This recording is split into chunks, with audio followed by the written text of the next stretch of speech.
terdapat 3 objektif utama dalam pembentangan kami pada kali ini. Yang pertama, mengkaji dan memahami keajaiban Al-Quran yang menceritakan proses berhubung manusia.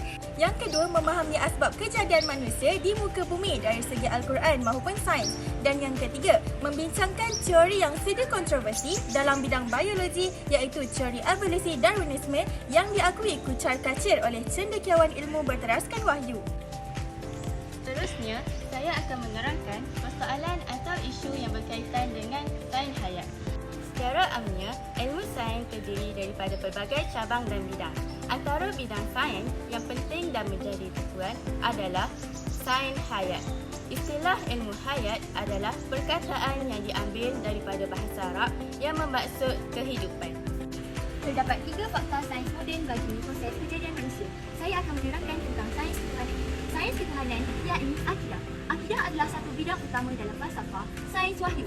Sains ketuhanan ini dari sudut metafizik merupakan perbincangan tentang kewujudan Allah yang mana dalam sains ketuhanan, hakikat kebenaran zat Allah boleh dikaji dan diteliti dengan kewujudan manusia dan alam.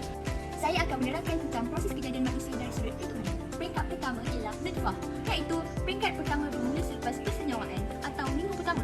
Ianya bermula setelah berlakunya percampuran air mani di antara lelaki dan perempuan. Seterusnya, peringkat kedua iaitu alaqah. Peringkat pembentukan alaqah ialah pada hujung minggu pertama atau hari ke-7. Pada hari yang ke-7, telur yang sudah disenawakan itu akan tertanam di dinding rahim iaitu koral makin. Selepas itu, Allah telah mengubah nutfah menjadi alaqah. Peringkat ketiga pula ialah mudghah. Mudghah ialah pembentukan yang dikatakan berlaku pada minggu ke-4. Di peringkat ini sudah berlakunya pembentukan otak, saraf, tunjang, telinga dan anggota-anggota lain. Selain itu, sistem pernafasan bayi juga sudah terbentuk. Peringkat yang keempat pula iaitu izam dan lam. Pada peringkat ini, iaitu minggu ke-5, ke-6 dan ke-7 ialah peringkat pembentukan tulang yang mendahului pembentukan otot-otot. Apabila tulang belulang telah dibentuk, otot-otot akan membungkus rangka tersebut. Kemudian, pada minggu ke-7, tersebut pula satu sistem yang kompleks. Pada tahap ini, perut dan usus seluruh saraf, otak dan tulang belakang mula terbentuk. Peringkat yang kelima iaitu Nasha Khalqal Ahwal. Pada peringkat ini, iaitu menjelang minggu ke-8, beberapa perubahan telah berlaku. Perubahan pada tahap ini bukan lagi embrio tetapi sudah masuk ke peringkat janin. Pada bulan ke-4, pembentukan uri menjadi cukup lengkap menyebabkan baki parental bayi dalam kandungan hanya untuk menyempurnakan semua anggota yang sudah wujud. Walaupun perubahan tetap berlaku, tetapi perubahannya hanya pada ukuran bayi sahaja. Peringkat yang terakhir ialah peringkat ke-6 iaitu Nafkhur Ruh, iaitu peringkat peniupan ruh. Seterusnya, dari aspek sains sosial. Sains sosial merupakan disiplin ilmu yang membincangkan permasalahan kehidupan manusia selaku khalifah Allah Subhanahu Wa Taala di atas muka bumi. Ia berkait dengan interaksi manusia sesama manusia dan manusia dengan alam. Kejadian manusia ini dapat dilihat dari kisah Nabi Adam alaihissalam yang merupakan manusia pertama yang diciptakan oleh Allah Subhanahu Wa Taala daripada tanah melalui kewujudan Nabi Adam dan isteri Siti Hawa dalam mewujudkan aktiviti sosial iaitu interaksi antara mereka. Dari kisah inilah kita dapat lihat bahawa pembiakan manusia berlaku dan golongan manusia semakin bertambah. Dengan adanya kejadian manusia di muka bumi ini, maka terlahirlah satu kelompok yang berbeza agama, bangsa dan budaya. Dari situlah golongan manusia ini akan mula untuk bersosial dan mengenali antara satu sama lain.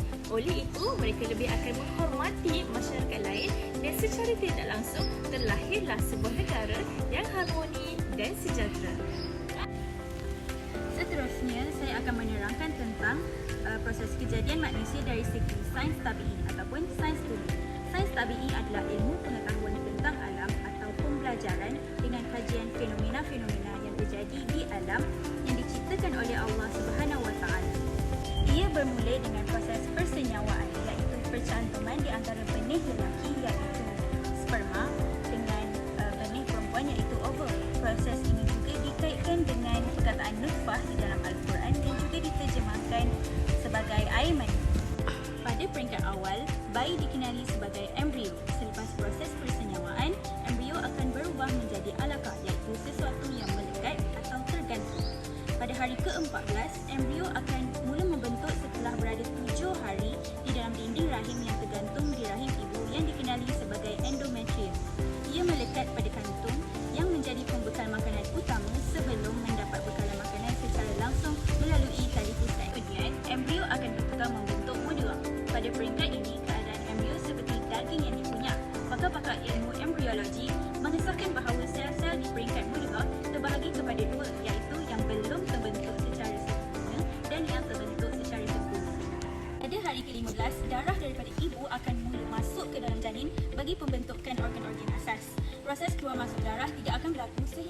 hingga ke 20.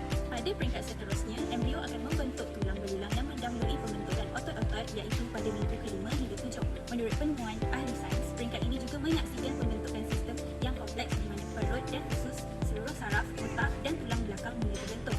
Sistem pernafasan dan salurannya dari mulut hingga ke hidung dan paru-paru telah kelihatan. Organ-organ lain juga terbentuk dengan sempurna. Terdapat beberapa ayat Quran yang berkaitan dengan sains hayat penciptaan manusia. Antaranya adalah surah Al-Mu'minun ayat 14 yang bermaksud, kemudian air mani itu kami jadikan sesuatu yang melekat, lalu sesuatu yang melekat itu kami jadikan segumpal daging, dan segumpal daging itu kami jadikan tulang belulang, lalu tulang belulang itu kami bungkus dengan daging. Kemudian kami jadikan makhluk yang berbentuk lain. Maha suci Allah yang maha baik.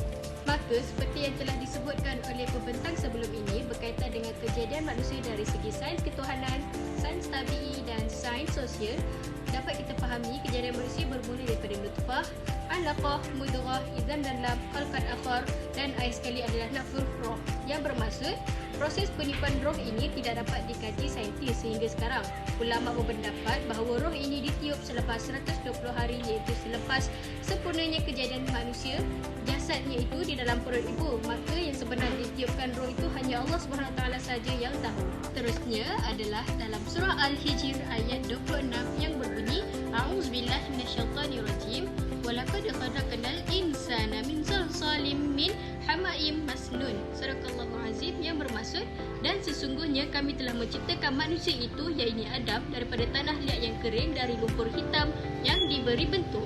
Perkara ini tidak pernah dibincangkan dalam teori Darwin yang mana mereka hanya membincangkan peringkat persamaan fizikal, perangai dan kehidupan sahaja. Hanya Al-Quran yang mampu menjelaskan bagaimana manusia mampu dicipta, apa bahannya serta bagaimana keadaan manusia dibangkitkan kelak. Terdapat beberapa hadis yang berkaitan dengan sains hayat kejadian manusia. Antaranya hadis dari Abdullah bin Mas'ud yang berbunyi, Hadatsana Rasulullah sallallahu alaihi wasallam wa huwa as-sadiqul masduq, inna ahadakum yajma'u khalqahu fi batni ummihi 40 yawman, thumma yakunu 'alaqatan mithla dhalik, thumma yakunu mudghatan mithla dhalik, thumma yub'atsu Allahu mulkan yu'mar bi 40 kalimat wa yuqalu lahu uktub amaluhu wa ajaluhu wa rizqahu wa syaqi aw sa'id, thumma yunfakhu fi ruhi. Sahih al-Bukhari. Yang bermaksud bahawa seseorang kamu dihimpunkan kejadian dalam perut ibunya selama 40 hari, kemudian dijadikan segumpal darah seumpamanya, kemudian dijadikan seketul daging seumpamanya. Kemudian Allah memutuskan seorang malaikat untuk menulis 4 kalimah dan diarahkan agar menulis amalnya, ajalnya, rezekinya, pahala dan dosanya. Kemudian ditiupkan roh ke dalam dirinya. Hadis Sahih Bukhari. Jadi, seterusnya saya akan membincangkan mengenai hubung kait antara sains dan wahyu. Secara jelasnya, wahyu dan sains saling berhubung kait dalam membicarakan perihal kejadian manusia. Dapat kita perhatikan bahawa sains merupakan sebahagian daripada ilmu yang terdapat dalam wahyu yang diturunkan oleh Allah SWT, iaitu Al-Quran. Sains ini berkait rapat dengan wahyu dan dapat kita lihat Al-Quran menganjurkan penelitian saintifik. Antara analisis fakta saintifik yang terdapat dalam Al-Quran adalah berkenaan kejadian manusia. Segala tanda dan bukti tentang proses kejadian manusia menjelaskan ayat-ayat yang terkandung dalam Al-Quran ternyata sangat bersesuaian dengan penemuan sains. Jadi kita sebagai seorang Muslim yang beriman haruslah yakin dan percaya dengan apa yang Allah nyatakan dalam Al-Quran.